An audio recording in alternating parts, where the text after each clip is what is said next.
We are so thrilled to be partnering with Hinge. Hinge is the dating app designed to be deleted. As you all know, I'm a huge Hinge advocate as I met my partner of almost 3 years on the app. Even before meeting him, Hinge was always my go-to app because I met more relationship-minded people here and had some great dates. Clearly, I haven't been on the app for a little while, but I re-downloaded it to check out some of the new features. One that stood out to me was the voice prompt, my best friend's take on why you should date me, where your friend can hype you up. Not only does this make the profile creation less daunting, but it's not always easy to see your own green flags. So to test it out, I asked Yue some fun prompts to get her take on what I could put if I was dating again. So the first one, how long have we known each other? What was your first impression of me and how has that changed? Julie and I have known each other for almost 10 years. My first impression of Julie was that she's very social, but I've learned that she has a lot more depth to her beyond the social butterfly that she is. My next prompt, what do you think are my green flags? I would say she's deeply loyal. She believes in love, curious mindset, and she is fearlessly ambitious. And then last but not least, what kind of friend am I? Julie is the kind of friend who will always have your back, no matter what. Damn, that feels nice to hear. So download Hinge and try voice prompts today. Then find someone worth deleting the app for. I was so excited to get my shipment from Last Bottle Wines in the mail the other day, full of incredible red wines, all from Napa Valley. I love wine tasting, so having this to my door couldn't be happier. Also, couldn't be more excited that today's episode is brought to you by Last Bottle Wines. If you don't know already, they're a Napa-based online wine shop with a twist. They offer just one handpicked wine per day until it sells out, and they're always at incredible prices. We're talking 30 to 70% off retail. And the best part is that there's no subscriptions, no fees, and no minimum purchase. And I could not be more excited to bring this offer right now because they're having a marathon sale, which is coming up March 28th and 29th. Even better, we're offering Dateable listeners 10% off your first order with code DATEABLE. So if you are a wine lover like me, this is a great time to join. And did I mention that shipping is 100% free? So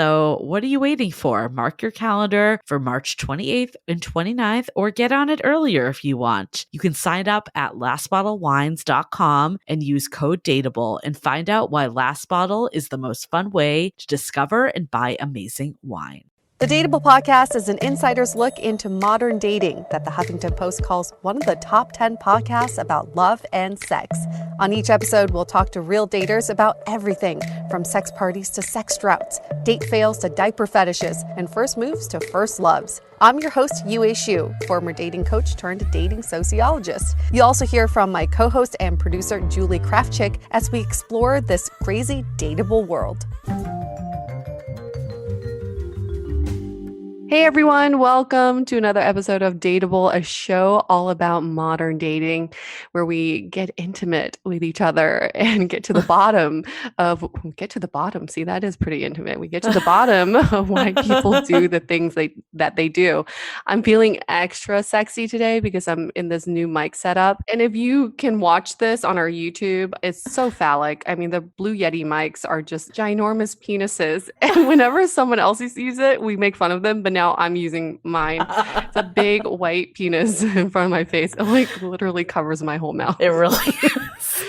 And every time I look at it, I'm like, how do you fit that? How do you even... Do you think whoever made the Blue Yeti was just like, we are going to produce these and watch all these podcasters with this super phallic thing in their mouth and just laugh every time? Yeah. It's just a joke because the actual mic is probably like 1/10 the size and they just put this big phallic penis over it as a case. Well, if yours is phallic, mine's a micro penis. Yeah, you got a micro penis.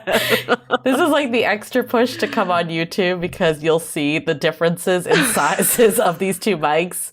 Yue and I are actively, remote podcasting. It works, and then there's always a hiccup. So for all the people out there that do podcasts on your own, you probably are feeling us. If you don't, there's a lot of work that goes into podcasting that people are unaware of. So this is just pure hilarity because I've got both of my hands wrapped around mine.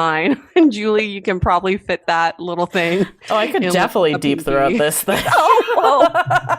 You heard it, ladies and gentlemen. She just said she could totally deep throat her mic. Not that While I I will. can barely Not lick that I mine. will. But yeah, yours. I couldn't do that one. That's for sure. I had a friend in high school who gave a blowjob for the first time ever, but apparently his penis is so big. She had a bunch of broken blood blisters in her mouth. Like her whole mouth was just blistered and bloody. Like, what? But that was her first experience Wow. of giving a blowjob. So that will make you never want to do that again. That's for sure. I'm pretty sure she's never given another blowjob. Did she have the Blue Yeti? Yeah, right. She's like, it was like a metal tasting thing. That was a microphone, honey.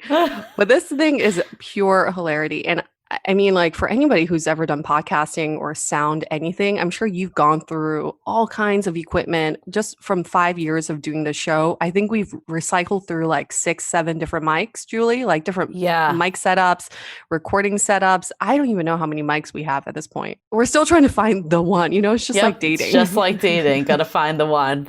It's either the micro penis or the huge penis. Nothing in between. Yeah, this is no Goldilocks here, bitches. It's just either big or small. But this week, okay, so let's get to updates from this week. Since nothing crazy happened, I guess we should make up our own. Julie's mic just fell on her boob. She was just, what is that? Like, that's not motorboating. It's like titty fucking, right? Titty fucking, that's it. Oh my gosh. You know, okay, I know we're digressing here. We were like, we're going to keep this intro really short. No, this is going to go for 5 hours. When you did that, it reminded me, because again, back in high school, all these thoughts. My friend had really big tits and she was able to titty fuck a lot. And I was really jealous because I can't even put a pencil in between my boobs. So I can't, like, your micro penis in front of me, Julie, I can't titty fuck that. But I was kind of jealous of what you just did there. I feel like, is that even a thing anymore? I feel like that, like, when's the last time you heard anyone mention that term? Like, never. High school, right? It's like box. High school. It went out with the window with the word box. I also like to hear from the men. Does titty fucking actually feel good, or is it just visually pleasing? Because like, your titties aren't like wet or anything. Yeah, and also, like, realistically, boobs aren't that close together that it would be giving any circulation at all. It's probably just a visual thing. I think it's just going to be a lot of chafing, if anything else. Titty fucking, question of 2020. That's the question of 2020. That's the question of 2020. Of everything that's happened this year, what we really like to know, get to the bottom of is titty fucking still a thing? If it is, please share your experience. Do you lube up your tits first? Do you lube him up first? Do you have to lick it first? I don't know. Like, there's got to be some lubrication, you know? Well, now that we're talking about all this thing, maybe we should make our announcement up front. Julie's such a producer. She's like, listen, we still have an agenda. I don't know why. It's because I'm holding this thing with both my hands. I just want to talk about sex. Everything I'm thinking about right now is just sex. I'm like, well, that's what got me thinking about our announcement. So we're doing a live we're doing a live stream. We haven't done one in a while. We're going to do a private one in our Facebook group. So we're going to have the ability to ask all sorts of questions. So if you do want to know about titty fucking or any other questions, like, we can answer it. That's the tie back here. There you go. It all goes back to sex. We are doing this live stream. There may be some live titty fucking going on too. But that will get us kicked off Facebook. But that will get us views. Whatever gets us views these days, we're willing to do. Not with our own titties, but like, you know, someone will volunteer. But that is one of the topics we are addressing, among many other things, like newest dating terms that we've never heard of. We're going to get to the bottom of those. We may be introducing some surprise guests from our Facebook community who wanted to say a quick hi. We are unveiling something big, bigger than titty fucking. Bigger than the Blue Yeti. Bigger than the Blue Yeti. You're going to need like 4 mouths for this to really consume what's about to happen. But we do have a big announcement, something Julie and I have been working on together with our friend Louise. We're really excited about this. We've looked for every excuse to create more content and to create more community. And I think we unlocked the key to that. I Yeah. unlocked the door, Or key to unlock, you know what I mean. I mean, I was talking to one of our members today and she was like, Shieldy, we'll give her a shout out, Shieldy, one of our Love hosts in our Shieldy. group. And she was like, I met my boyfriend because of you guys. Yeah, she did. And not even just really. Yeah, that's what she was saying. But also I think it was like the fact that, you know, it just like gave her confidence and, you know, just showed her like different perspectives. She kept saying is like, now I don't think about things so linearly. But also not only did she meet a boyfriend, but she like met her people that she hangs out with, that she's like, this is like a legit family that I look forward to seeing every single Thursday. So yeah, that's a firsthand testimonial here of how we're changing lives every day and how we're going to continue to change lives. And Shieldy has changed my life. I don't normally wear lipstick, but I'm wearing lipstick today because I thought of Shieldy. And every time I see her in happy hour, she's got this beautiful bright red lipstick on. It's just so sexy and noticeable that I decided to rock my own today. So thank you, Shieldy. You've changed my life. I may still be in pajamas, but I'm rocking that lipstick because of you. Well, the good news is with Zoom, no one knows if you're in pajamas. You can show up to our live stream. You could be in your pajamas. But yeah, our live stream is going to be this coming Thursday at 5:30 p.m. Pacific, so 8:30 Eastern time. So if you are not already in the Facebook group, this is the final call. No, it's not the final call, but you should do. We're closing Facebook. We're closing it forever. Well, after our titty fucking, they might close us, but... It's educational. It is never the final call, but you should get in here because people love it. We had a bunch of new people that joined last week that like said how amazing the community is. And, you know, it can be all levels. Like some people are just lurkers and they say like, hey, I haven't actually posted much, but I love this. I look forward to reading everything every day. And then some people are like actively at every happy hour. So you can do you and pick what works for you. There's something for everyone here. And there's going to be something for everyone in what we will be unveiling on Thursday. And a huge selling point of our group, Julie, I think it's that you don't have to be single. In fact, we have a lot of people who aren't single. They're in relationships. People just want to talk about love. They want to talk about connection. Right now, too, all the rules have changed. Like we were already saying there's no rules before COVID, but now like who the fuck knows what's going on? Like if you're dating, if you're in a relationship, everything's different. Like I shared this last week that I had my first we want to know socially distanced date this week. And it was a success. You know, I don't know if this is like my person or we're going to continue, but I had a good time. And that's really all you can ask from a date. Like we went to a bar, we sat outside, so I did not go on a walk for anyone curious. I know, that was going to be my question. Did you go on a walk? Well, I already knew we weren't going on a walk before, but okay, and he was really good at picking the location. And what is actually ironic, I didn't realize this until I was walking there, is my last date before the pandemic shutdown was at the same bar.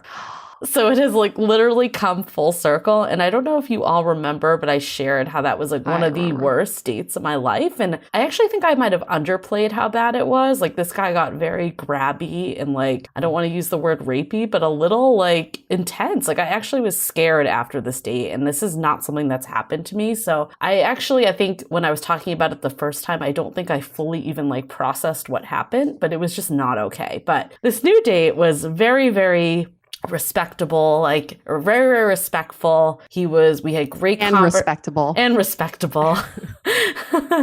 All the R's. Not rapey though. Not rapey. Maybe not all the R's actually. Just the good R's. The good R's only.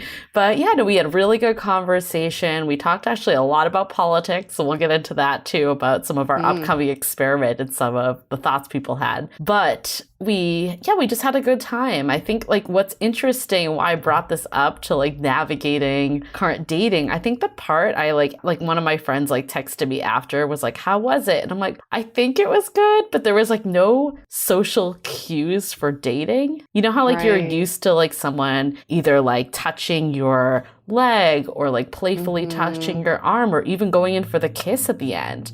Like when the date ended, he's like, I would hug you, but you know, like it's just like all of that is gone and it's not any reflection of the connection. It's just very interesting as someone like trying to read it. Like all the cues that we used to read are no longer cues. That's fascinating. I didn't really think about that because there is no written code for dating anymore, and you don't actually know what people are comfortable with. You have to take several steps back. Also, the other thing is we only did 2 drinks, but it was also outdoors. And it was pretty chilly that night. And poor guy, I commend him for this. He got his 4 wisdom teeth out the night before. And he still came to the date. What a good sport. I know. He could. That's a good boy. I know. He could. What a good boy. Now we're resorting to puppy play from the week before. Sorry, I can't shake it.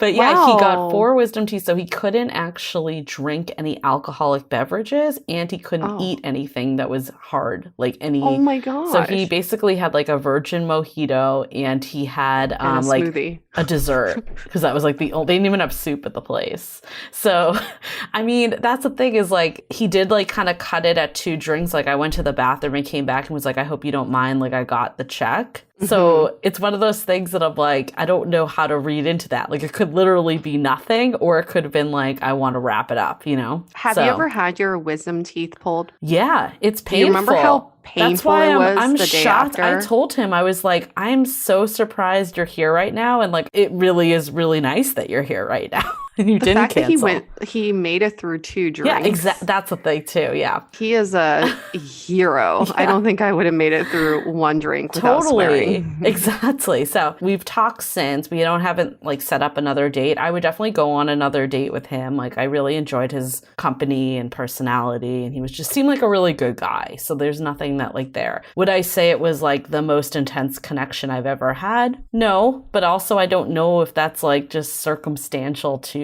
So anyways, I'm open. I think I'm in the best place where things are. It's like I'm open, but I'm also like if things don't work out, I wouldn't be devastated. But I really think that's how everything should be at this stage. Like not to say that you can't get excited about someone, but the reality is I did meet this guy for 2 hours? Like I don't know much about him. He doesn't know much about me. Yeah. And that's kind of the conundrum with casual dating to begin with, is there's just no book or guide that was written for what this means and what to do next. So what do you think will happen next? So this is kind of funny, as I realized that most of our communication actually was through Hinge. Like we never took it to text. Because Hinge does video and phone calls, and he had an Android, so we couldn't do FaceTime, and I really don't want to be setting up Zoom meetings for dates. It just feels so formal. So basically, we were going to use WhatsApp, but then we saw that you could do everything through Hinge now, which is actually great to not have to give your number. And the video quality was pretty good and everything. So, but I realized after all of our communication was through this app. So I was like, I don't even know if I have this guy's number, and vice versa, which I've never gone into a date like that before. So I just sent him a message the next day and was just I had a really fun time. I realized we never exchanged contact info. So if you want, if you want to chat or hang out again, here's my number. And he replied, he had a great time too. And he asked if I'd WhatsApp again. So anyways, there's been a conversation. So I think where I'm at is I've kind of put it in, I've shared that I had a good time. I shared that I'm open again. And if he follows up, great. And if he doesn't, then on to the next. Right. And you're not, I guess the connection wasn't deep enough for you to ask him out. I mean, I kind of put it out there, I had a good time. I would do it. Well, this is typical female speak. Yeah, true. Men hate, right? They're you put it out there, but you didn't though.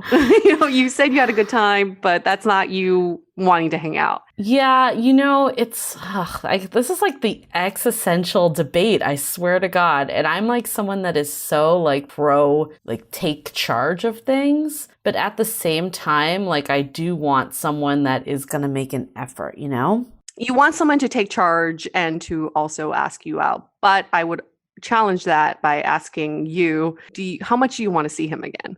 On a scale 1 to 10, 10's I can't wait to see him again. 1's I really don't. I would say probably between a 5 to 7. That's a hard place to be in because you're kind of could be nice. I wouldn't hate it, but if it doesn't happen, I'm not like Right. whatever. Well, I feel like there was like more of a friend vibe that was given off, but we did talk about politics for a really long time. And maybe, I don't know, it's really hard not to talk about politics right now, given where we are. But I don't know if I would necessarily, I think it's good to hear people out and what their values are and all that. But I don't know if we got to like a deeper place. Like I could have had that conversation potentially with anyone, right? Yeah. So... Yeah, I mean, again, like I'm totally open to doing another date. I enjoyed his company, but would I be devastated if we never saw each other again? No. But it was a great first date back out there. That's good. Makes you want to go on more Totally. socially distanced dates. I know. I kind of like forgot how to date. Actually, we did something in our Facebook group this week of like what dating term describes how your love life is right now. And we actually made them into terms. So we have this new terms on the website. So you can check that out too. And one of them that someone I put this name to it. So I feel very proud of this. But it was like, someone's like, oh, everything is new for the first time again with dating. So I called it the born again dater. Like instead of like the born again virgin. Born again. Yeah, exactly. Yeah. So that's how I felt, like the born again dater, just taking it all in. I also feel like, at least hearing it from my single friends, you almost forgot all the problems you had with dating. Yeah. Because it's been so long that these problems are reappearing, like the whole texting black hole or like not hearing from them. And then suddenly they become new problems. Because you're like, oh, I'm so out of practice on how to handle this. Yeah. How do I deal with this again? Yeah. I mean, it's kind of crazy that I haven't had like I did have like a mini relationship back in the picture. So it wasn't like, it was a little circumstantial outside of COVID, but it is kind of crazy. Like I haven't really been super dating since like before March, which is before COVID really took over. And I think a lot of people are on that boat. Yeah, and some for longer, because I know a lot of people are on a dating sabbatical beginning of the year. Right. Being like, I'll save March for when I really get back out there when it's spring. And then March hits, they're like, fuck. Right. It's like, I need to, in January, it's always like your New Year's resolution, your 2020 vision board. How many of us had that fucking 2020 vision that went to shit, right? Absolutely. It shows you can't really plan for anything. I think that's for sure. We did want to talk about this too, but we put it out to everyone that we're going to do a political experiment that we've been wanting to do, is have two people with differing political views get together on a date and see how, like, can you fall in love, or maybe not in love after date one, but at least want to pursue this person as a romantic prospect, even when you know that you have totally different views than them. And this doesn't mean that we're looking for a hardcore Trump supporter. You can both be supporting the same candidates, but have very differing political views on policy, on just overall beliefs. So I think for anyone who thinks that we're trying to get a Trump supporter and a non-Trump supporter together, we all know that's a little difficult. But it's just two people who may see some things a little bit differently. Even though, okay, so I am not a Trump supporter. I've made that very clear on this. That being said, I have talked to Trump supporters during this time. And I think one of the things I've learned, and why I think we really should be doing this, is that just because you're a Trump supporter doesn't mean that you're racist and all the things that we think. Of course, there are Trump supporters that are racist. I'm not saying that there aren't, but it's not like, it doesn't automatically make you all of the things that Trump is just because you support him. There are people that do support him for other reasons, whether you agree with it or not, like that's up to you. But I think the danger is when we make these super blanket statements, and it's not just Democrats doing that to Republicans. It is certainly the other side too. Like, there's some crazy ass shit on the internet, and I witnessed some of this firsthand because I went to some Republican Facebook groups this weekend to try to recruit. That's how dedicated I am to finding the best guests that we can. I joined Rational Republicans, which, by the way, was not so rational because what a name. I posted. And I said full on, I was like, moderator, if this is not cool, like feel free to take it down or not post it. It not only it went through admin approval and they approved it. Oh, So but someone someone flagged it. physically looked at it and approved it. And then someone got all on my high and mighty saying how inappropriate it was and all this stuff. And I'm like, with all due respect, they did approve it and they said that it was okay to post it. And it's just like the comments on that, the comments even on Instagram on our posts of just how extreme people are, like this is why our country is divided. And that's exactly what we don't want to have in this experiment is extremist views, even though I know that extremist people would not want to be part of this experiment anyway. We're not looking for two people to fight. We're just looking for a intelligent conversation. And that's why another requirement is it's not just opposing political beliefs, but we also want people who are very well versed in politics and who are knowledgeable about politics. So it's not just like, I hate you because you're a Trump supporter. Right, or you're a racist, etc., vice versa. Yeah. I think also it's going to be like that, like you kind of said, like there's natural selection of who even opts into this in the first place. So yeah, we're trying to bring people together and not make it like freaking every other news outlet or bad Reddit board that you can find. So yeah, that's not the thing. And the goal is still dating. Right. This is not a presidential debate. Right. Okay? Right. We actually probably won't even be airing like everyone's like last view on everything. No. It's more just, you know how we've done the he said, she said of just perspective of the date. That's where we're going with it. So anyways, I have got it. We did get a lot of people, though, that did reach out and said, I'm really glad that you guys are doing this. There's such a bad divide right now. It will bring to light more just truths in it, how not everyone is like an extreme left or extreme right. And I think that is what we're going with. And again, if you did get offended by this, that was not the intention. So, of course, you are always welcome to skip episodes, but we do hope that you listen because I think the intention is to make things more connection, not further that divide. Yeah. Thank you all for the DMs and the feedback. We always read those and we really appreciate them. We also read all of our reviews. Guess what? It's true. Especially if you give us a 5-star rating in Apple Podcasts. We read all of those. And then we find you on Facebook and stalk you. Just kidding. No, we can't do that from a username. Do you want to scare people from doing reviews? I'm not trying to scare them. We already scared them with the titty plucking. I can't scare them with this virtual stalking. They're still here. They're like, here. Sign me up for some virtual stalking. Yeah. Even like you're still listening either because you're still interested and you like us. Thank you. Or you're like my friend Yanwei who fell asleep to an episode he was listening to. Not ours, but ours is in his rotation. He fell asleep to something and woke up to us talking about something very inappropriate at like 3 a.m. Wait, which episode? What am I listening to? I want to hear this. That sounds like a story all in itself. Maybe that needs to come at the live stream. I think you might need to drop that story. This is a nightmare. It's happening. That's hilarious.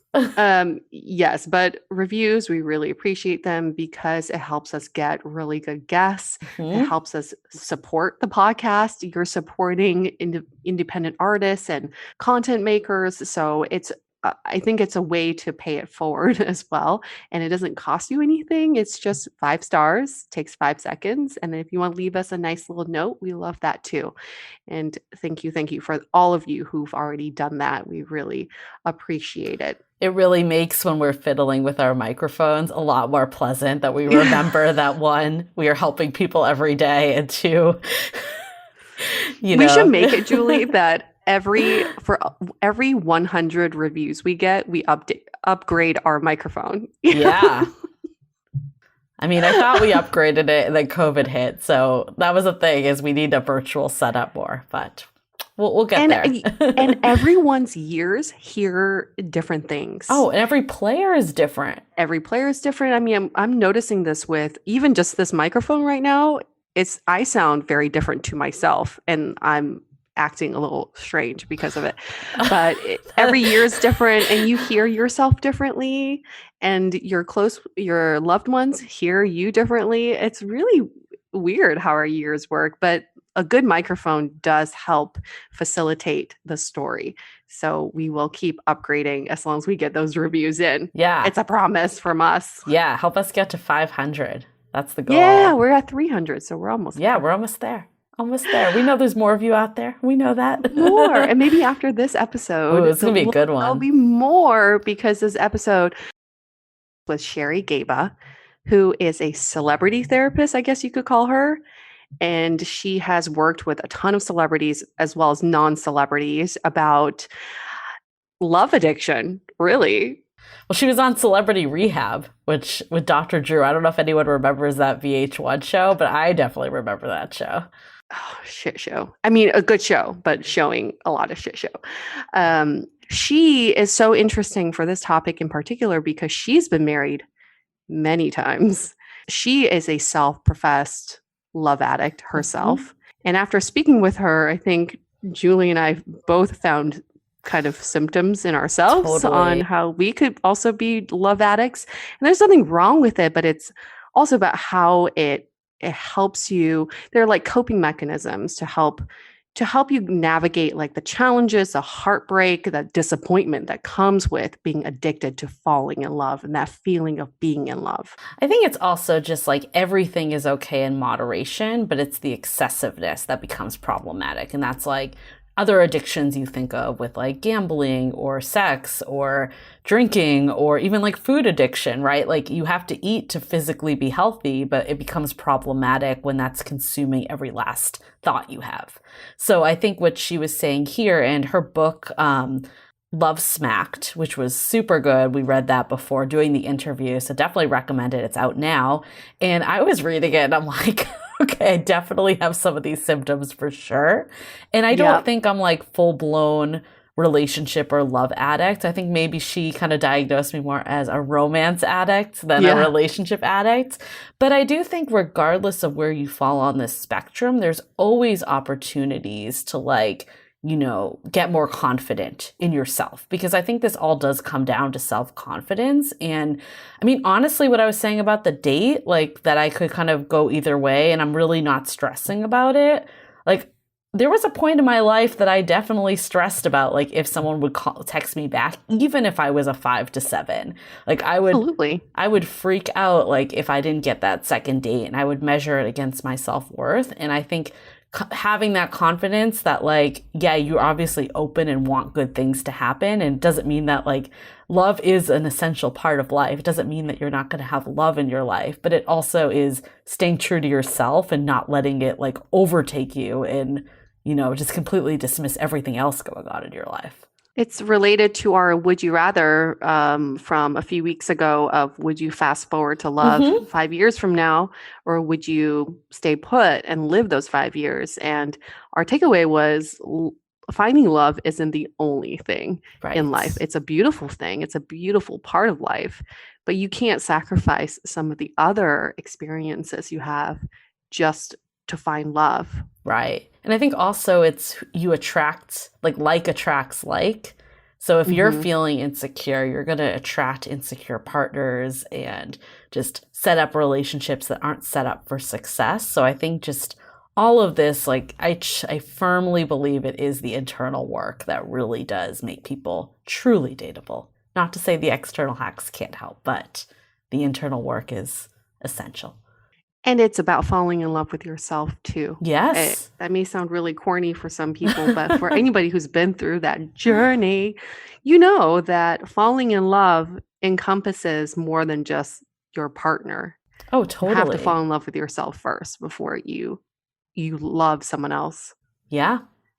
I'm feeling so warm. So I'm feeling like there's butterflies in my stomach, feeling lovey-dovey in a way that I want to show our love for our sponsor. Yes, I do. Thank you so much for our sponsor, BetterHelp. So in these unprecedented times, some of us may be experiencing unprecedented feelings. For me, I've talked about just feeling anxiety, and I had bouts of depression and just mourning for a lot of things that I've lost this year. So it's time to think about how are you feeling today and know that you're not alone in this mental health journey. That's where BetterHelp comes in. They offer online counseling with professional, credible, and compassionate therapists in a safe and private environment. Their counselors specialize in depression, relationships, trauma, pandemics, you name it. With 3,000 US licensed professionals across all 50 states, they make it easier than ever to find help. In fact, so many people have been using BetterHelp that they are recruiting additional counselors in all of those 50 states. Now, for Dateable listeners only, you get 10% off your first month with the code DATEABLE. Get started today by going to betterhelp.com/dateable and join over 1 million people taking charge of their mental health. Again, that's betterhelp.com/dateable and use the code DATEABLE for 10% off your first month. Shall we get to Sherry? Let's do it. I think before we get to Sherry, though, like one other comment is I feel like everyone we know that has fallen in love with themselves and formed healthy relationships has had therapy in the mix. So, oh, yes. Therapy all the way. Therapy for the win. If we could be sponsored by just therapy, like the industry, we would. Because that is what's helping us. It's just that feeling of you're not alone in this. And some people have said that our podcast is therapeutic, which I take as such a compliment because that is a goal, is that we want you to feel like you're not the only one navigating through all these crazy moments in life. And didn't Sherry even say that we should be therapists at the end? Yeah, she did. She's not the first one, though. I'm just saying. She's not. But when you hear it from a therapist, that means it's legit. Like, we have street cred. All right. We may not be licensed, but we've been told that we should be. Just saying. Anyway, but here's a real therapist, Sherry.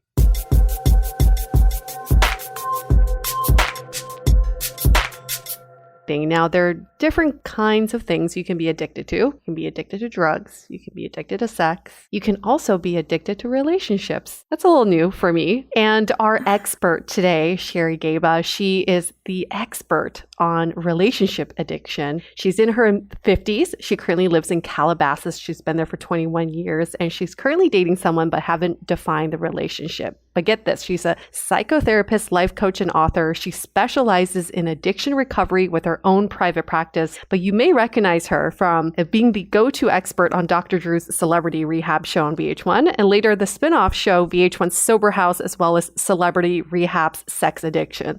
Those celebrities, if it's not drugs, it's sex. It's, they got to be addicted to something. And she's also an award-winning author of multiple books, with her most recent, Love Smacked, that is all about relationship addiction. So as I mentioned in the intro, there's different kinds of addiction, but what is relationship addiction and how does it show up for people? So it's really interesting. And by the way, thank you for having me. I'm really excited to be here. And substances is a little different than what we'd call a relationship addiction. A relationship addiction is a process addiction. So when you think of like food addictions or gambling addictions or codependency or shopping, debting, those are all process addictions. And it's the same sort of feelings that drive addiction, which is usually some kind of early trauma, some kind of abandonment issue, some kind of attachment issue, dysfunctional parenting, abuse, some kind of neglect. It's very interesting because really you're always chasing that first high of love. You really need to be with somebody to be feeling whole. It's the person's only identity. So when a breakup occurs, this addictive lover longs for the attachment and the pleasurable feelings of the lost relationship as much as the drug user is longing for their fix. So you think of a heroin addict needing a fix, and always chasing that first high, that first crack high, that first cocaine high, first heroin high. The love addict, relationship addict is always looking for the first high of their first love relationship. Is being addicted to relationships different than being addicted to love? It's interesting. I kind of put them in the same category. I think they're very similar. Maybe relationship means you have to be in a relationship. Maybe love is I have to be in love, which to me is really the same thing. There are some, professionals that differentiate. I would say romance addiction might be a little different. Like you're always addicted to the high of the beginnings, that romance, just like an addict maybe, or an alcoholic sort of romance is over the opening up the wine and the cork and, serving them in beautiful wine glasses. So the romance addict is all about the first date and, where are they going to take me and, the roses and all of that. But they all sort of overlap. So I don't really worry about the word too much. I'm really here to talk about, obsession. It's basically an addiction to someone having to be coupled up, feeling lost without a relationship. You know, normal dating is you go on a date and then maybe it turns into a relationship and then sort of that bubble fades a little bit, which fades anyway, but the love addict, it never fades. They're always in that high zone, you know, that love high zone. I always go through some of the signs and symptoms because there may be someone going, I still don't get it. Is it me? Is it me? So a lot of times love addiction, relationship addiction overlaps with codependency. So it's an over adapting to what others want. So you'll do anything for that relationship, which is also a codependent characteristic. You have no boundaries. You are just petrified of letting go. You are really scared about living in the unknown. You have to know. So for daters out there, you know, that are love addicts, it's really painful. They're always trying to change, fix, manipulate others to be what they want them to be. They're sort of in love with the illusion instead of the person themselves. They need someone else to make them feel whole. They need that outside affirmation that for their self-worth. And again, like I said earlier, they have the withdrawal symptoms. Interesting. So in your book, you go deep into your own personal story about relationship addiction. Can you kind of take us through your own story, your own past relationships and marriages? Sure. Thanks for asking me that. Well, the main reason I wrote this book is I really want to eradicate the shame around, well, regular addiction, of course, but really the shame around having multiple relationships or, in my case, multiple marriages. You know, I was a love addict from the get-go. And when I share my trauma story, you'll understand people don't just wake up and say, oh, I want to have a bunch of failed relationships. Oh, I want to have a really bad picker. Oh, I want to be abused, or I want to be with a narcissist or an addict. There are reasons that we pick these people. And even in my, 50s, I finally believe I got it. I left the alcoholic fourth husband when I was in my early 50s. And I really went on a journey of, uncovering and discovering. I worked with my trauma, early trauma stuff that I really never worked on. And the way I worked on it was more of a body type therapy where you really get the energy of your trauma out. Instead of just talking about it, you actually release that energy. And I can talk about that. But I was a preemie. And I always tell people this story. I was in an incubator for 2.5 months. I'm a little older than you lovely ladies. And in those days, preemies, they didn't know that they had special needs. They didn't understand bonding, attachment. And so I literally did not meet my mother for 2.5 months. I basically was not touched, nurtured, bonded, attuned. And so I really always was looking on the outside, looking for that approval. I was being fed through my feet. I wasn't fed a bottle those first few months. And I'm pretty sure they didn't pick me up all that much because they could feed me through my feet. So I always felt different. When I was growing up, if my parents were going out on a Saturday night, my little brother would be like, bye, have fun, go. And I would be like, wow, don't leave. So I always knew that I was different. And then I got that first hit at 14 with my first boyfriend. And that was like, oh my God. So this is what I've been missing. Just like the alcoholic says about their first glass of wine or the heroin of the first hit. And I'm like, oh, this feels so good. And now I feel whole. And now I feel loved. And I feel like I belong. And really that was it. And so I was in complete terror when I wasn't in a relationship. And problem is it sets you up for being abused. It sets you up for, having predators find you because you'll settle for anything, you'll settle for less.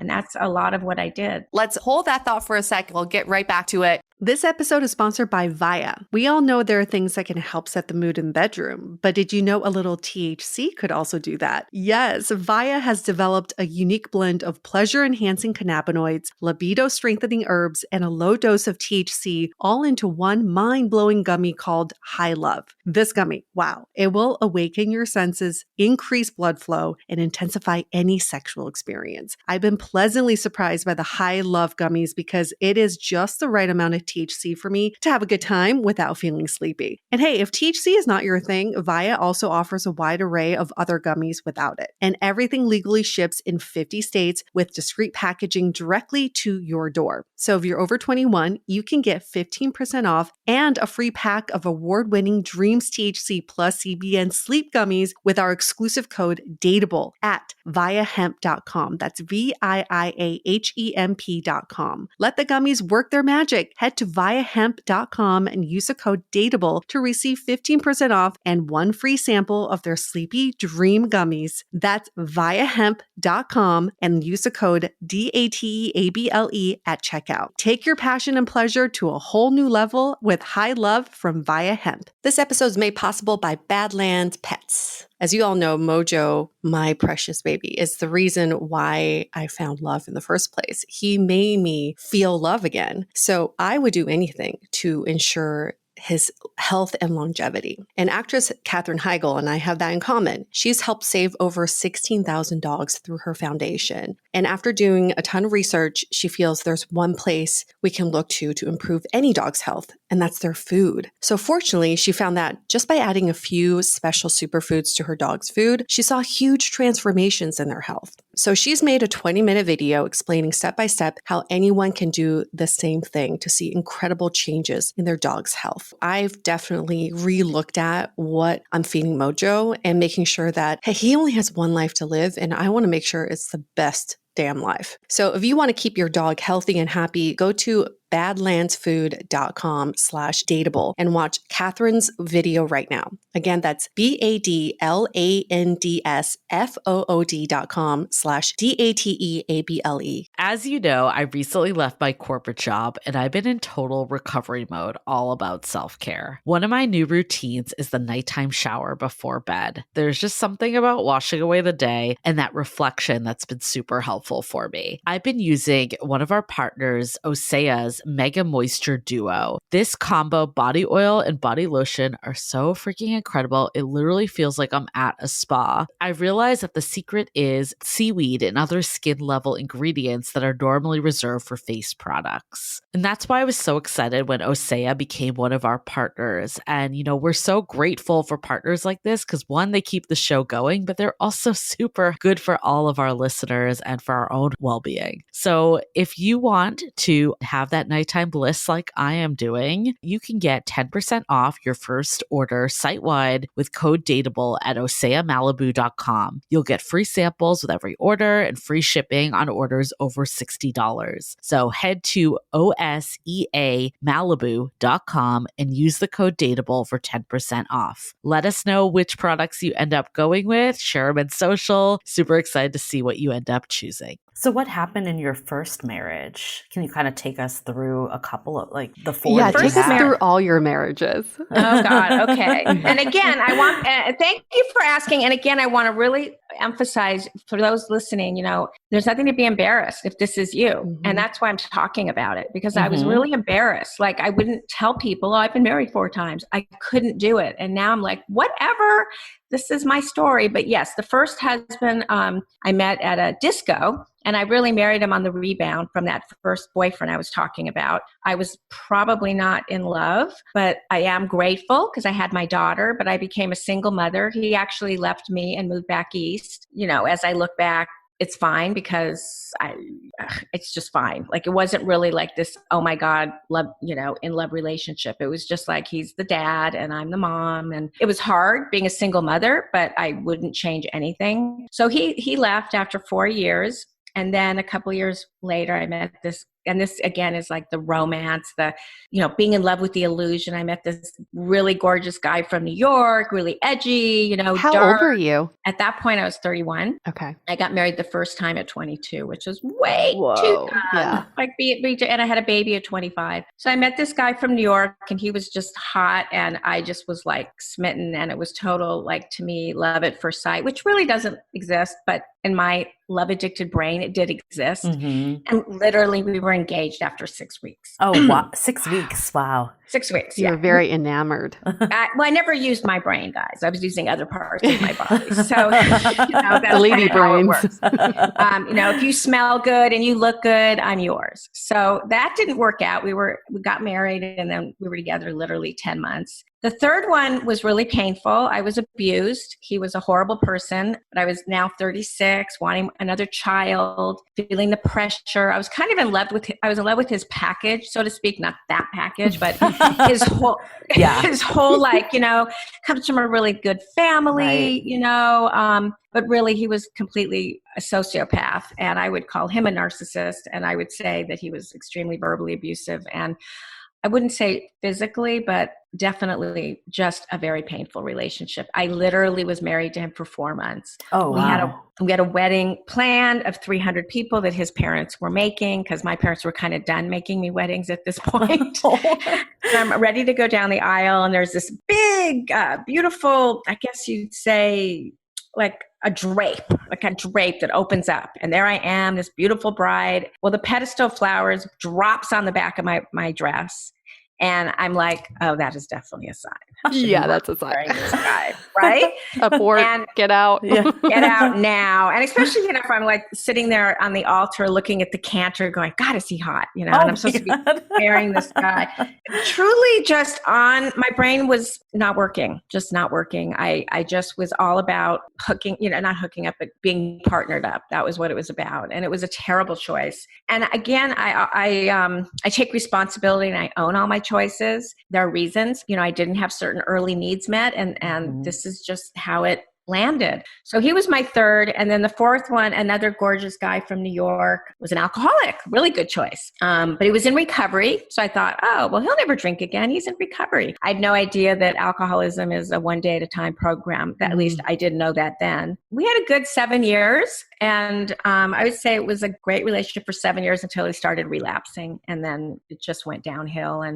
But that's really when I kind of woke up. That's why I created this program I have called Wake Up Recovery for Codependents. And you guys will probably put it in your show notes or somewhere. But it's a tribe of people that are just waking up to the truth of who they are. And, it's hard to do that when you're obsessed with other people, when you just need to be with someone no matter what, when you feel lost and empty and you feel like you're in the ethers without a relationship. And so it really is a waking up process. Sherry, if I'm doing my math right, you said you divorced the fourth man in your 50s, and you were married for 7 years. So there was kind of a gap between your third and fourth husband, a few years. 36 to 42. Yeah. Okay. So gap. In those years, I mean, that's 6 years, right? Yeah. Were there any signs of thinking about the last 3 marriages, or were you just kind of looking for the next thing? It's a great question. I think part of the issue, and I'm not going to blame it completely, but I went back to graduate school at 35 and I was a single mom, and I was driving 2 hours to USC and back, and I was trying to work and intern. And I think those 5 years that I was in graduate school, I was hardly present.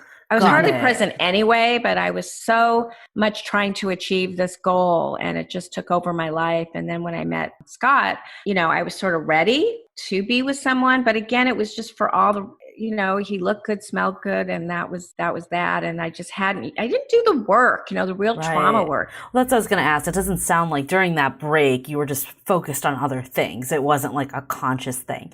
So while I was reading the book, I was like, there's some signs that I'm like, am I a relationship addict? Like what is the line between like being obsessively compulsive about an obsession with relationships versus like, just the standard anxieties that kind of come with dating and relationships? So in healthy relationships, when couples first meet, they idealize each other and they're forming a really healthy attachment. But as love matures, it becomes less intense, a little more secure, trust develops alongside the love. But people with relationship, addiction never get past that initial stage of falling in love.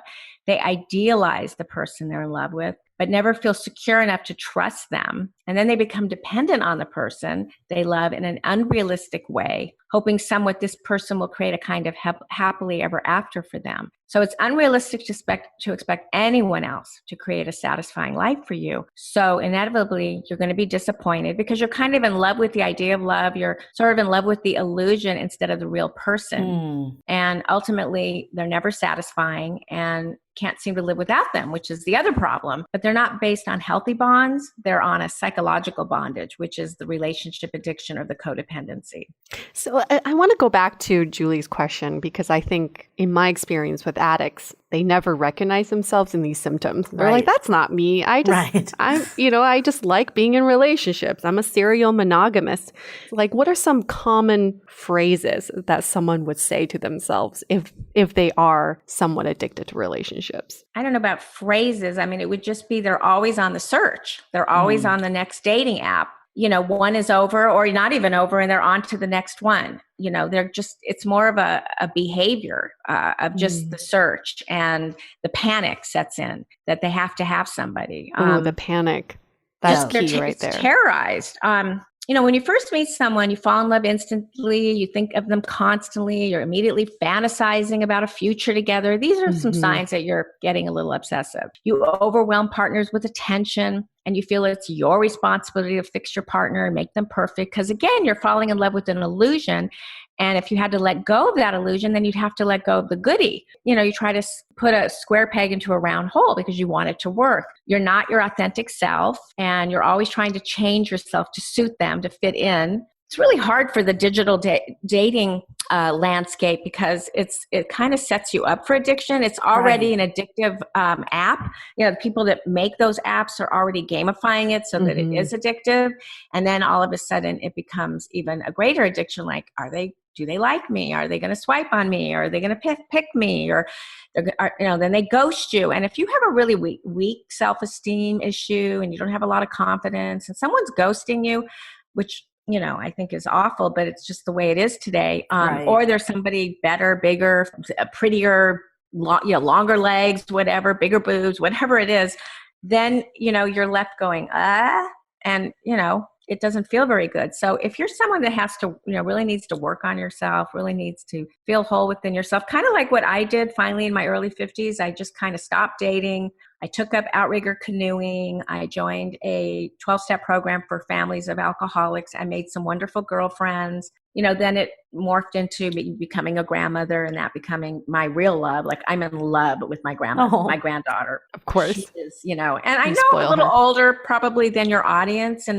But again, it's to take the shame away that, it's never too late, because I hear women in their 40s and 30s, they just think they're so old and, what's wrong with me and I can't get this right. Well, hey, I'm pretty happy, Joyce, and free, and I'm a lot older. So never too late. So first of all, our audience is very varied. Like, we do have the younger daters. This might be like their first relationships they're entering, but we do also have a lot of people that have had relationships and have been divorced and kind of could identify with some of this of being defined by a relationship. Exactly. I think like the part, and at least this is what I'm gathering, and let me know if this is correct. Like, there's probably like a spectrum of addictions. Like, there's some parts that I definitely identify that I tend to fantasize a lot at the beginning. And like, I definitely don't fall in love with every last person, but when I do, like, I fall hard even before I fully know them. But I'm also, on the flip side, fully okay being by myself. Like, I don't need to be in a relationship. Like, it's more like when the right person comes around, I get a glimpse of it, and then I start to like imagine a life.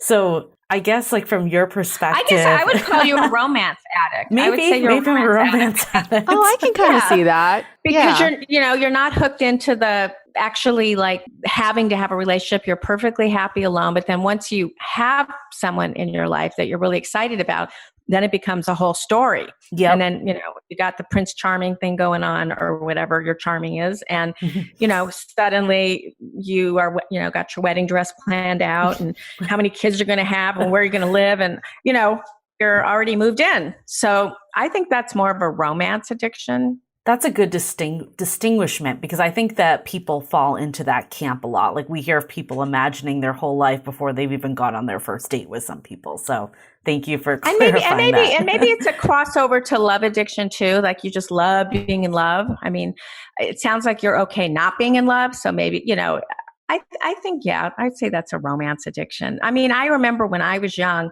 I would like make up soap opera stories in my head. Like it was the era of soap operas. And I would just like make these stories up. You know, there was a little drama going on in my house. I had great parents, but they did fight a lot. We had a lot of money problems. And so to escape, for me, I would go into fantasy and I would make up these stories. And I think that's really where it surfaced as an escape, a way to distract. And that's okay if I want to distract from noise, but it's not okay when you start living your life like that. And then, you know, then that's why we talk about alcoholics who distract with alcohol. And sometimes that's the only thing that can save them in the beginning. I mean, you know, because it's just so awful. They're the chaos that's around them. You know, we all, you know, some people become bookworms. They get it, you know, they get addicted to reading. You know, we find our distractions. People get addicted to porn. You know, they get exposed to porn too early in their life, or a parent is into porn, and then all of a sudden now they're addicted to porn. Love addiction can often go with sex addiction, for sure, but it really is on its own addiction. Like it doesn't have to have both. The dangers of relationship addiction, what it sounds like to me, is that you're constantly jumping into other people's lives, that the moment you're alone, you panic because you don't have a well thought out identity and you don't have your own life. So therefore, maybe the loneliness is more amplified. Yeah, that's such a great way of really looking at it, because you're lost. I mean, when I divorced the alcoholic, I was absolutely lost. You know, we were very codependent on each other. We were each other's whole life, which was really unhealthy. And you're right. That person is your whole identity. It's kind of like the person who's a workaholic. All of a sudden their job is taken away, their identity. And then, and it's like, now who am I? Who am I in the world without you? And it's learning to embrace the who am I without the relationship. You know, I was in a relationship for about a year and a half, ended early COVID. We were together a year and a half, and it was really a great relationship until it wasn't. But this was the first time in my life I could walk away, and I'm old, and I could walk away and be alone because I knew that some red flags were showing up. It wasn't a bad relationship. It just, some things showed up. COVID sort of brought them out, and I was able to walk away. And it's been the best, you know, it really felt good that there was no fear. There was like, okay, I have a life, you know, I don't have to be with somebody. And I didn't jump on any apps, you know, I didn't try to, you know, replace him right away. Now I'm dating a little bit, but it's very slow and steady. There's no urgency to it. Right. There's no terror to it. I just have a very different attitude about it. It's not like a void you have to fill. Like if no, there's no void. Literally, there's absolutely no void. I feel like I have the most wonderful whole life anybody could ask for. I have my daughter, my granddaughter, my career, my work, my friends. My canoeing is, unfortunately, because of the pandemic, I haven't been doing that, which is really sucks, I have to tell you. And not having 12-step meetings in person really sucks. That's another reason why this tribe is so great, because people are, you know, what it really is, guys, it's a wanting connection. We all want connection, but we got to find healthy connection. And that's why I created that Wake Up Recovery and program, because I want people to feel like they're not alone. You have a tribe of people that have your back. You know, we've got you. And I'm offering it for $1 for people to check it out. That's a great deal. I think another really important distinction is also to look at yourselves when you're not in relationships. Because I think sometimes when we're in relationships, we have blinders on and then we don't see some of the behaviors that we do all the time. But it's in between relationships. Are you feeling panic? Are you feeling you need to fill the void? Are you feeling lost?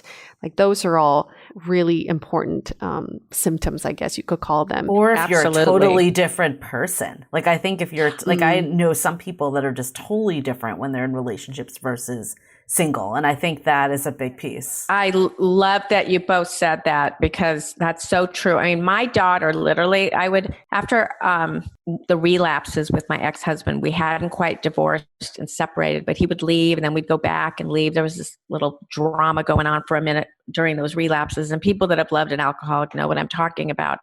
But my daughter would get on the phone with me and she'd say, "Oh, you're talking to Scott, aren't you?"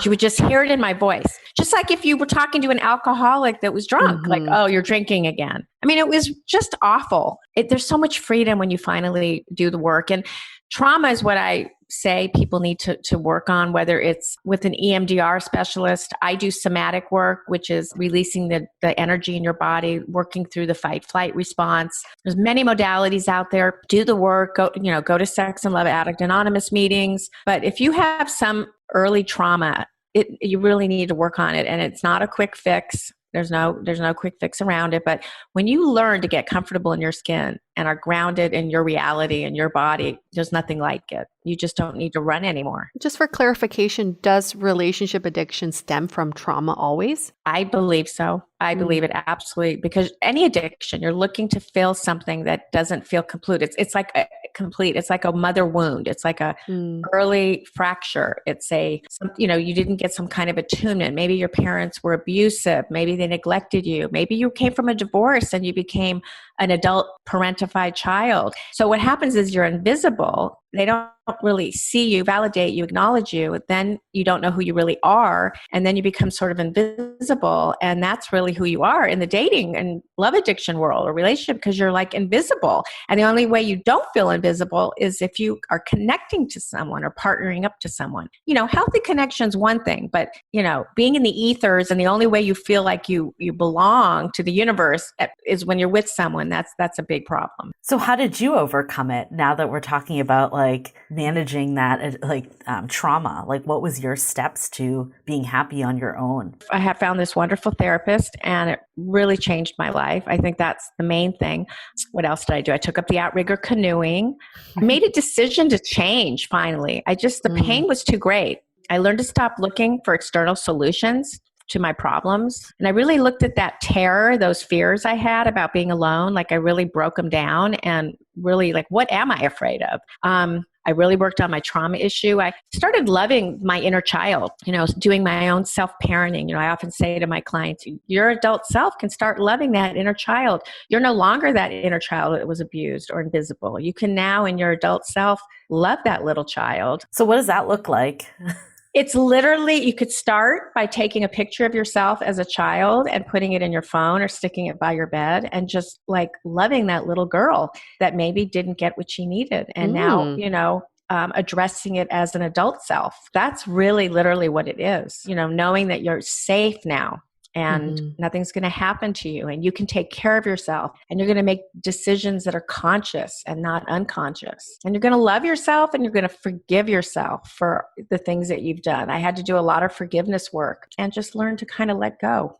I think also just being able to identify that there is something that's relationship addiction. Like before this call, I didn't really even think about it that way. I thought about sex addiction, but I didn't think about relationship addiction. I don't know, Yue, if you've ever heard that term. Yeah, a lot of people don't know about it. I've only heard people say they're self-proclaimed serial monogamous, but that's almost in a satirical way that it's I'm a serial monogamous. I go from relationship to relationship. But if that behavior is what's hindering you from finding real love or that's hurting you in some way, that's when it becomes kind of a dangerous addiction in my eyes. I think you're right. I think that's the more modern way of saying relationship addiction. Everybody's afraid of the word addiction. People hate that. I was going to say there's something about serial monogamous that sounds upbeat and you've got sounds whimsical. Right. Yeah. It doesn't. But I think what you've said, this episode that we've been talking about, it's when it gets to your self-worth. That's when and you don't know who you are anymore if you don't have a relationship. And a relationship is a crutch. I think those are very different than wanting. It's needing a relationship versus wanting a relationship. Let me tell you, I take this really seriously. I got very sick from being obsessed with my ex. I mean, I got shingles, I got a staph infection, I started losing hair, I got kidney stones. I mean, people really get sick when they are just, it can be fatal, really seriously, fatal attraction is real. And I take it very seriously. I also take it seriously. I don't know if any of you have seen the new Showtime. It's called Love Fraud. And it's this guy, he's a con man. It's kind of like the Dear John. There was another show called Dear John. I suggest everybody watch it, Google it. But the one that's going on right now is called Love Fraud. And what this is about is that love addicts tend to be, attract predators. You attract the con man. And it could be, or for men out there listening, you attract the con woman. Or for gay relationships, you attract the woman or whatever. You're going to attract what you know. And if you're really not feeling good about yourself and you're really vulnerable and you're really lost and you're in the ethers of the unknown and you're fear-based, you are going to be set up for a con man. I'm not going to go too much into it, but my mother, after my dad died, she had a beautiful 60-year marriage. My dad died. She was grieving, yes, but because she had never done her work, my dad pretty much rescued her, so to speak. He died and she was lost and she met a con man. And long story short, I had to go to court for almost 2 years dealing with this horrible person that came into our family. And it's real. And that's part of the reason why I'm really going loud about this. He was a narcissist. She was being abused. This was elder abuse, but you can be any age and have somebody come into your life and just completely take all your money and take advantage of you because you're so vulnerable. That's like the dark side. Let's focus on this for a sec, because I think you bring up a really good point, is that when you have this addiction, you seem to attract a certain type of person who in your eyes may be really good while you're in a relationship with them, because again, you have your blinders on. So let's take a step back from the con artist, maybe not so much to the con artist level, but what are some other characteristics of this person that an addict could attract? Yeah, well, you're talking about the love avoidant. You're going to pick someone that's probably unavailable, but probably starts out really charming, really addictive, really wants to be with you. And so you, the love addict, love that attention. You love that high, that feeling, oh, he wants me, he wants me. So they're going to come off really strong and you're going to think, oh my God, this is the one. And then, they're going to slowly but surely back off because all of a sudden now they've sort of conquered you. And, narcissists, I mean, what can I say? They have no empathy. They're always right. They don't look at your point of view. They don't care what you have to say. They usually have to fill their narcissistic supply. So what can you do for them? In my mother's case, it was like, you can support me and take care of me because I'm a loser guy and I don't have anything. So they want to fill that narcissistic supply when maybe they need a lot of attention. Maybe it's usually they pick people that are going to make them look good. So a lot of addicts are narcissists. I think a lot of addicts have narcissistic traits. I think for my alcoholic ex-husband, I think he had the traits. I don't think he was full blown, but he loved that I was an author and I'd been on TV and he'd go around telling everybody. And it was all about like, don't you see me? Like, who cares about my books? Who cares about all of this stuff? What about me? And that's a really sure sign you're with someone that might have the traits. And I don't like to overuse the word, but there are narcissists out there. There's love avoiders, and they're the ones too that can be going from relationship to relationship. They can be they can be an avoider and a love addict. There's often that dance that goes on. I feel like the love avoider, that chapter definitely resonated with me because I think that I've definitely had some of those in my past, and I think sometimes it's not coming from a narcissistic sense. It's more coming from they're not physically able to be in a relationship. Like maybe they don't have their career in order enough, like they can't support someone, or like something isn't there for them, but they still want it to some degree. But then when it becomes real, they start to like run away from it. Well, then I'd have to ask the person who meets the voider that wants them, why would you want someone that doesn't have a complete life? Like, why would you want to be with someone who has a shitty job? Or, because I've been there, done that. Yeah. And it's not fun. I'm not saying, they're losers. I'm just saying, get your life together, dude, and then give me a call. Like, I'm not trying to be cold, but I don't usually think it's because of the job or that. I think often it's an intimacy issue. I think it's their own trauma that they get scared to death of connection. Like as soon as they start to have feelings, as soon as it gets too close, or like, and then they run. They're basically love avoiders and love addicts come from the same coin, just two different sides. They both usually have abandonment issues. They manifest it differently. The love avoider runs away. The love addict runs forward. I think to answer your question of why, and I think this goes to what you were saying earlier about the fantasy, is like you think you can change them, or like you fall in love with the potential. I think that's a big piece of it. Give that up, everybody. You do not change anyone. You can't fix anybody. You can't. And, you start doing that, you become very codependent. and you'll always be unhappy and resentful because, expectations are, there's a saying, I'm probably not saying it right, but expectations are like resentments on their way. So true. I can name one. No, I think I can name two of my friends who are relationship addicts. And this is what they would always say to me. If he could see that I'm so good for him, then he's going to have the best life ever. If he could listen to me because I'm giving him the best advice, then he would be very successful at his job. And I'm like, no. He does not need you to be successful, but for some reason, they've created this need for themselves in that relationship. Well, there's two things going on. I mean, I have a whole chapter in Love Smacked about that, which is called Settling for Less. That's what they're doing. They're settling for less, and they think they can control and manipulate somebody. Often people that do that don't want to look at themselves. It's like, if I'm busy trying to change you and I look at your stuff and then I don't have to that's a great distraction. Codependency, love addiction, a great distraction from yourself. I mean, but I think this is why people don't see this as a serious issue, because it seems like the media really plays it up too. It's like, they celebrate the person who's a relationship addict. Yeah, or society tells you need to be in a relationship, so you feel like you need to be on to the next one ends. So, well, one day I've got to make a list of songs that I don't know why I haven't done that, but any love song, they're all codependent love addict songs. Oh, absolutely. All of them, every single. I really need to work on that. Maybe I'll Google love addiction songs. But you think of that old movie Fatal Attraction with Michael Douglas and Glenn Close. That was total addiction. And then I think you're right about the media. I was looking at my granddaughter's Frozen. Now I don't know if there's a prince involved, but they're all princesses. Everything's princess, and then she has the Barbie dream house, and everything is fantasy. And I mean, I love fantasy, but not to the extent that it, takes over of what you think that's what life is about. Like Prince Charming is going to sweep me off my feet. Yeah, I can't wait for the day when Disney comes out with a movie where people have to pay rent. I'm just waiting for the princess to try to make money to pay rent. Well, at least the Barbies are coming in different sizes and colors and shapes. Yes, so I'm some really happy. Progression is made. Yeah, I love that. And I also like to see more, not just heterosexual stuff. I think, kids can start understanding who they are at a younger age. And, all of it's important, because otherwise you're kind of trying, like you said, Julie, you're trying to meet a cultural norm. Like this is the way it's supposed to look. So what is that line then? Because, no one's going to deny that connection and relationships are a big piece of human life, right? And finding love is one of the greatest things, but we also don't want to be so reliant on love in relationships that you lose yourself completely.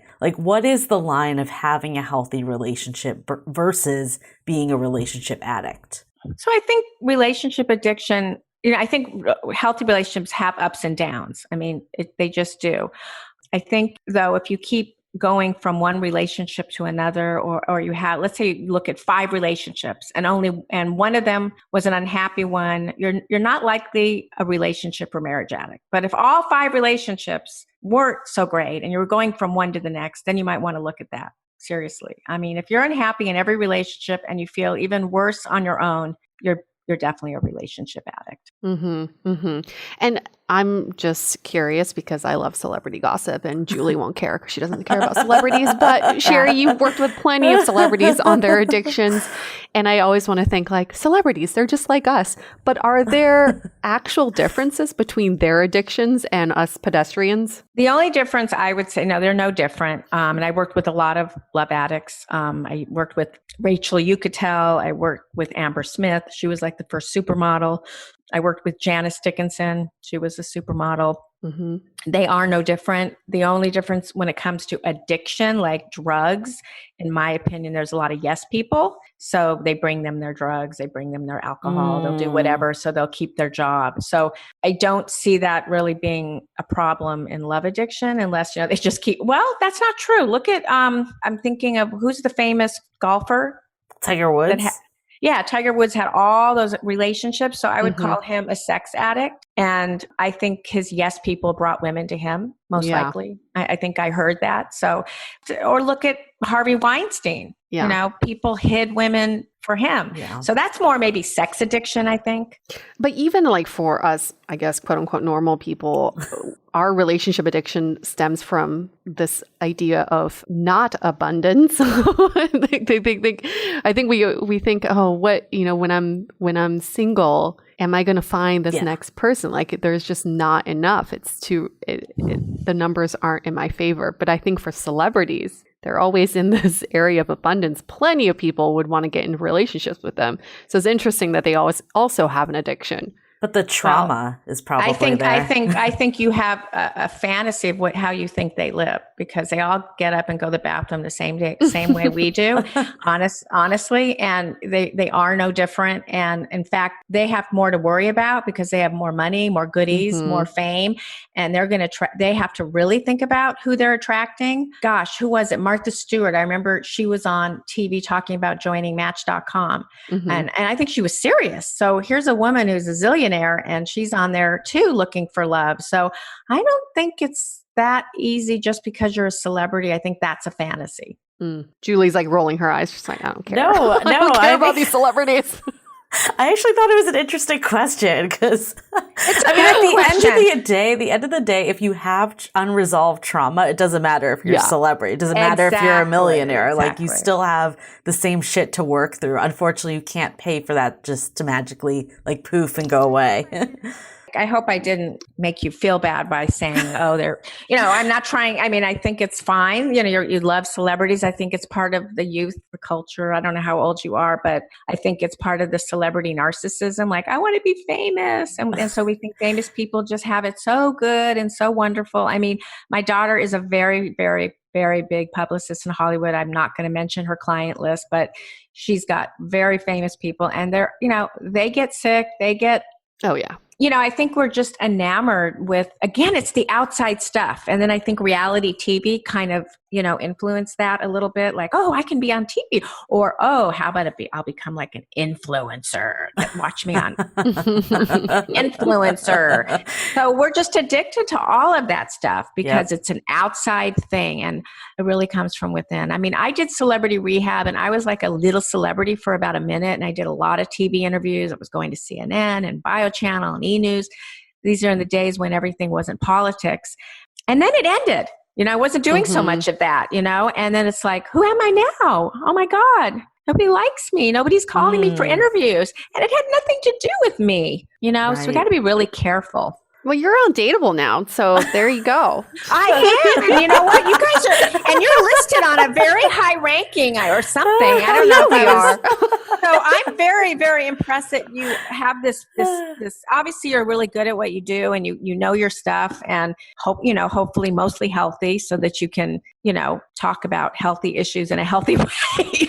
That's our goal with this podcast. And I think this is a great way to talk about takeaways. That's like our trademark is on Dateable. We want to take away from all this great information that you just gave us. So I can kick that off. I think the number one takeaway is addiction is unhealthy, no matter what you're addicted to. I think I could say I'm addicted to happiness, and that's also an unhealthy addiction. And being addicted to relationships has so many dangers to your own self-worth and your identity. But I think first and foremost, it's just unresolved upbringing, trauma, and issues from the past that we tend to cover up with relationships. And so I think, again, my biggest takeaway is one, acknowledging that you have an addiction, and two, sitting with that pain. I have a few friends who are addicted to quite diverse range of things. Yeah. But they always say that there's that pain that they want to go away. And they don't sit with it. They want it to go away. Right. And I think it's really important to sit with it. And I think the other takeaway I have is a lot of times we think about relationships as this cardboard paper cutout. So anybody could sit in there and fulfill this role of a boyfriend or a girlfriend or a partner. But we don't, when we actually enter into relationships, we are having them conform into what our idea of that partner should be. Oh, absolutely. And I am guilty of doing that too, because we fantasize. You know, during my single days, I fantasize about what my future boyfriend will be like. Yeah. But nobody's going to be that cardboard paper cutout. I mean, it's just nobody's going to be that exact person. So nobody is perfect, but you just want to be clear. You know, your body. That's why when you do the work, the trauma work, your body will tell you when something's not right. You know, when I broke up with this last person, I started getting anxiety because I knew something wasn't right. And you just got to listen. What your brain forgets, your body doesn't. Your body knows. And that is exactly what my third takeaway is feeling your body. I think sometimes we forget that, I don't know, if you have a migraine for days, it's not just you being dehydrated. It could come from other trauma. And, you know, yoga teachers always say you hold a lot of emotional stress in your hips. So if your hips are tight, there's something going on in your body. So we need to listen to our bodies in addition to our heart and mind. Right. Some of my takeaways, definitely just becoming aware that this is another form of an addiction. Like, I think, like I mentioned before, when I read this book, little things did pop up for me. While I might not be like a full-blown relationship addict, while there's nothing wrong with that, maybe there's areas that I can take now and look at like how this is showing up. And am I putting too much of a fantasy onto someone? Or am I getting ahead of myself in different areas? And I think like the ultimate piece too is like not being afraid to be alone. Like, I think we have to drown out society. Like, we have to like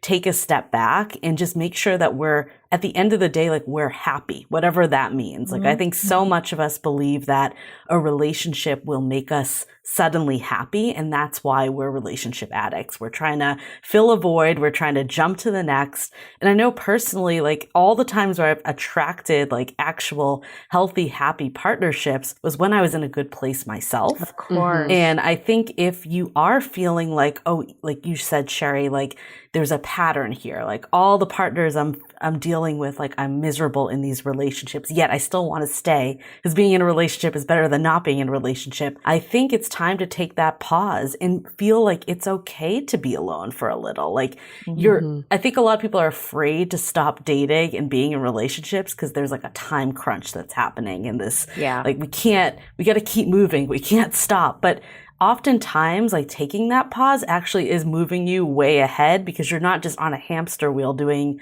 the same thing over and over again. Exactly. Perfect takeaways. I couldn't say it any better than the two of you. Maybe you both should become therapists.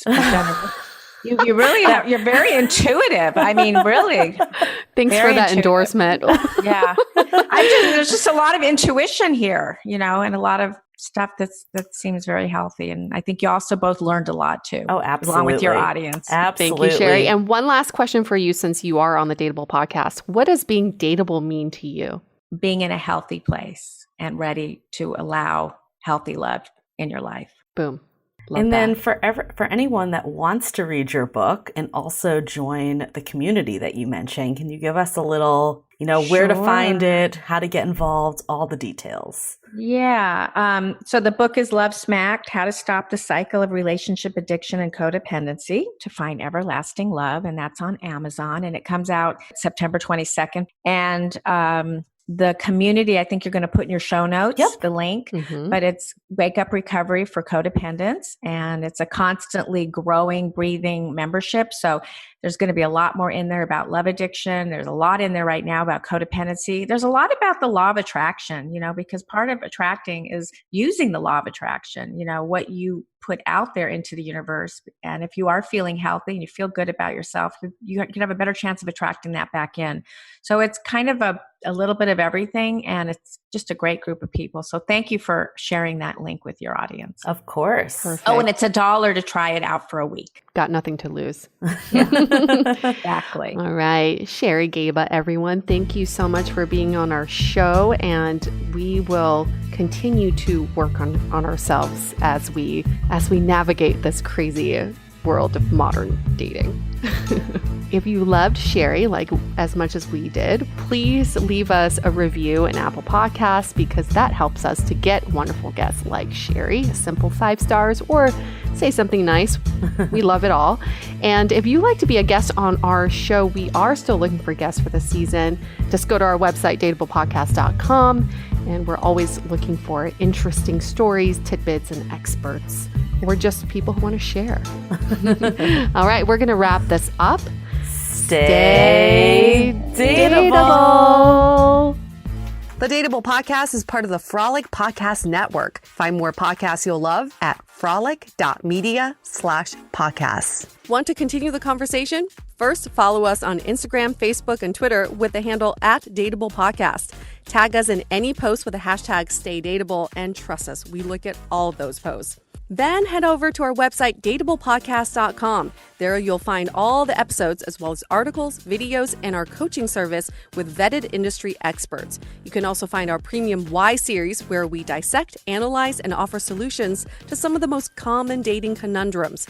We're also downloadable for free on Spotify, Apple Podcasts, Google Play, Overcast, Stitcher Radio, and other podcast platforms. Your feedback is valuable to us, so don't forget to leave us a review.